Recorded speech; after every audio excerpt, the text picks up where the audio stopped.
Hello viewers, cheers. অনেকে জানতে চেয়েছেন আমি কেন নিয়মিত ভিডিও দিই না। আসলে ব্যবসায়িক কাজে সময়টা তেমন হয়ে ওঠে না, যার কারণে আমি নিয়মিত ভিডিওগুলো আপলোড করতে পারি না। আর ক্যামেরাটা নিয়েছিলাম যখন, তখন মোটর ব্লগের তেমন একটা ইচ্ছা ছিল না। গোপ্রো আসলে এমন একটা প্রোডাক্ট যে এটা যদি মোটর ব্লগ করার জন্য একটা সেট আপ করতে যাই, তাহলেও অনেক আনুষঙ্গিক জিনিসের প্রয়োজন হয়, কিন্তু সেই জিনিসগুলা একটার পর একটা ম্যানেজ করে আসলে ওইভাবে সময় হয়ে ওঠেনি। বাড়তি ঝামেলার কারণে আর কি এগুলা এক একটা কালেক্ট করতে আমার একটু বেগ পোহাতে হয়েছে, যার কারণে অনেকটাই লেট হয়েছে। এখন অবশ্য আগের চেয়ে কিছুটা ফ্রি হয়েছি, যার জন্য মোটর ব্লগ শুরু করতেছি ইনশাল্লাহ। আর আমার মোটর ব্লগের মধ্যে কি কি জিনিস আমি ব্যবহার করতেছি সমস্ত কিছুই পরের কোনো একটা ভিডিওতে দেখাবো। রাস্তার কাজ চলতেছে বিভিন্ন জায়গায়, যার কারণে একটু চালানো একটু সমস্যা আর কি, বিশেষ করে লোকাল এরিয়াগুলোতে। বিকেলে একটু সময় পেয়েছিলাম, ভাবলাম যে আপনাদের সাথে একটু সময় কাটাই, কারণ ভিডিও ছাড়া তো আপনাদের সাথে তেমন একটা কানেক্টিং হওয়া যায় না।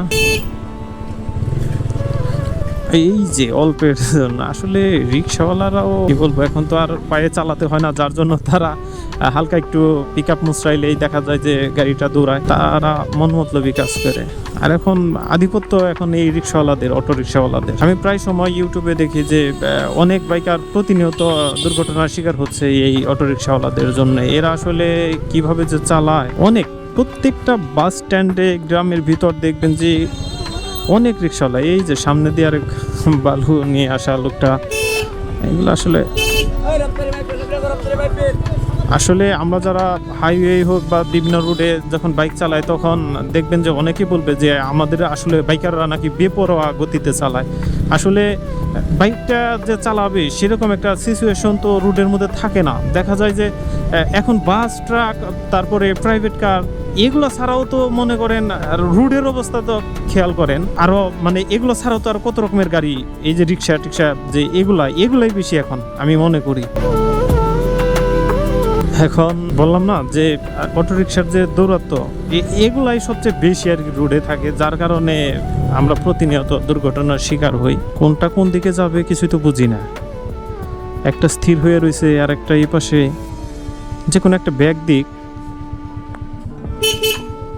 আচ্ছা দেখি আমি সামনে দিয়ে যেতে পারি কিনা। ভাই একটু পিছনে গেলে আমি বের হয়ে যেতে পারতাম। আচ্ছা ধন্যবাদ আপনাকে, কথাটা রাখছেন। ঠিক আছে, বের হয়ে গেলাম, এই আর কি। যাই হোক, অল্পের ভিতরেই ভিডিওটা শেষ করছি। পরের কোনো ভিডিওতে আবার দেখা হবে ইনশাল্লাহ। সে পর্যন্ত আল্লাহ হাফেজ।